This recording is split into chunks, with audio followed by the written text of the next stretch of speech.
All right, so you've got your history exam breathing down your neck. You're in the right place. We're about to do a rapid-fire review of 4 massive topics, from incredible empires to world-changing revolutions, giving you all the key facts you absolutely have to know. Let's jump right in.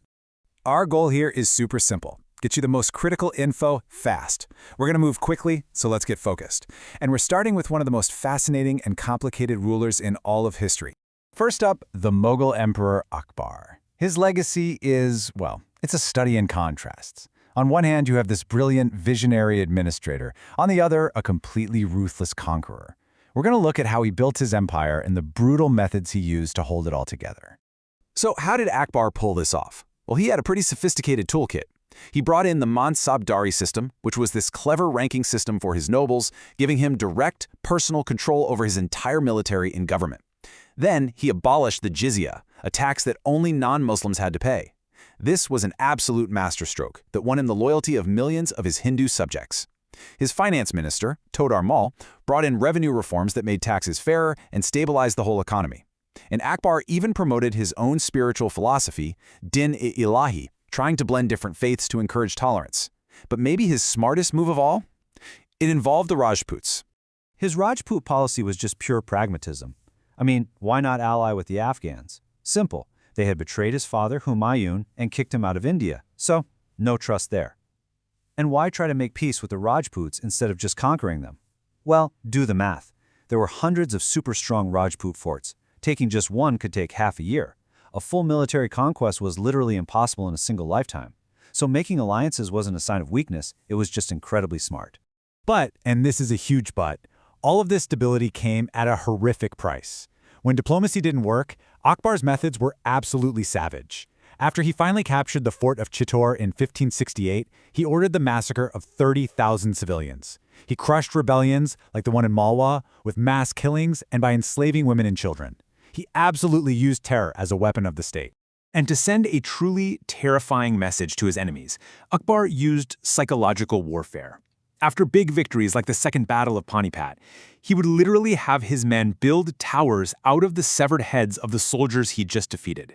It was a crystal clear, brutal warning to anyone even thinking about opposing him.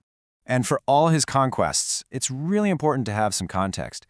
If you look at the numbers, Akbar's empire, even at its peak, was actually smaller than the ancient Maurya Empire and later on the British Raj. So his legacy, his reputation, it's really built on the stability and the genius administration of his empire, not just the sheer size of it.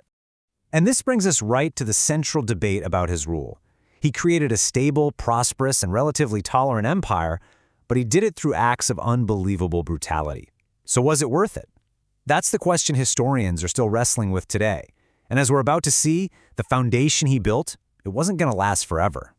So what happened after Akbar? Well, the seeds of the empire's decline were actually sown by his own successors. Each one made key decisions that slowly started to unravel everything he had so carefully built. Right after Akbar, you have his son Jahangir. He mostly focused on keeping things stable and funding the arts, not a lot of big expansion. He was followed by Shah Jahan, whose reign is famous for some of the most beautiful architecture in the world. But then came the last of the so-called Great Mughals, Aurangzeb, and he pushed the empire to its absolute limit and then right past it. Let's put them side by side for a second. Jahangir keeps the empire stable, but Shah Jahan, he became obsessed with building these magnificent symbols of power, like the Taj Mahal and the Red Fort. And yeah, they looked incredible, but they cost a fortune and they seriously drained the imperial treasury. The empire looked glorious on the outside, but its finances were starting to crumble. Aurangzeb was the real tipping point. His endless wars down in the Deccan went on for decades, and they were a catastrophic black hole for money. He totally reversed Akbar's policies of tolerance. He brought back the jizya tax, he destroyed temples, all of which angered his Hindu subjects and led to constant rebellions. And while he was busy fighting in the south, the government in the north grew weak, leaving the capital vulnerable and making the gigantic empire basically impossible to control. Okay, deep breath. The fall of the Mughal Empire led to centuries of change, and we're going to jump way forward in time, right to the 20th century, to the birth of a new, independent nation. We're now looking at the document that defines modern India, its constitution. At the very heart of the Constitution is its preamble. The best way to think about it is like the mission statement for the entire country. It's not just some fancy introduction. It's the guiding light for every single law and policy, spelling out exactly what kind of nation India wants to be. The preamble is built on 5 key pillars, and you have to know these. Sovereign, that just means India is a fully independent nation. Socialist, which is the goal of sharing wealth more equally. Secular, meaning the government doesn't have a state religion, it treats all faiths equally. Democratic, where the people elect the government. And republic, which means the head of state is an elected president, not a hereditary king or queen. The preamble also lays out 4 huge goals for all of its citizens. The aim is to secure justice, both social and economic, to guarantee liberty of thought and belief, to provide equality of status and opportunity, and to promote fraternity, which is basically a sense of brotherhood to keep this incredibly diverse nation unified. Now, this idea of equality isn't just some vague promise. No way. It's baked right into the Constitution through legally binding fundamental rights. These are the rules that guarantee things like equality before the law, freedom of speech, and that strictly prohibit discrimination based on your religion, caste, or gender. Okay, for our final topic, we're hopping over to Europe. We're going to look at 2 movements that completely reshaped the world. The Renaissance, which was a rebirth of art and ideas, and the Reformation, a full-blown revolution in religion. I mean, you can see the change instantly. It's night and day. On the left, you've got medieval art. It's religious, it's flat, it's symbolic, lots of gold backgrounds. The goal was to feel spiritual, not to look real. But on the right, bam! Renaissance art from masters like Michelangelo and Da Vinci. It's all about realistic bodies, real human emotion, and creating this incredible sense of 3D depth and perspective. So, the big question is, where did all the money for this amazing art come from? Well, the answer is pretty simple: trade.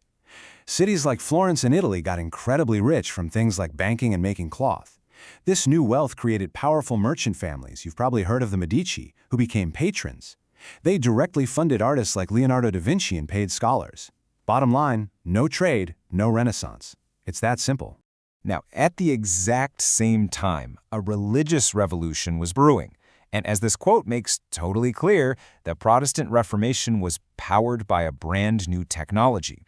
See, there was this priest named Martin Luther who had some pretty radical ideas that challenged the Catholic Church. But what made his movement explode was Gutenberg's printing press. You got to understand, Gutenberg's invention was a complete media revolution. It was like the internet of its day. For the first time ever, ideas could be mass-produced and spread around cheaply and quickly. Luther's criticisms of the church were printed on thousands of pamphlets, and they flew all across Europe. Bibles were translated into German and English so normal people, not just priests, could actually read them for themselves. This access to information sparked a huge, widespread questioning of authority that changed Christianity forever. So, we've covered it all. Emperors who built nations with the sword, founders who designed a nation with the pen, artists who changed how we see the world with a paintbrush, and reformers who started a revolution with a printing press. It leaves us with one final big thought. Who really leaves the biggest mark on history?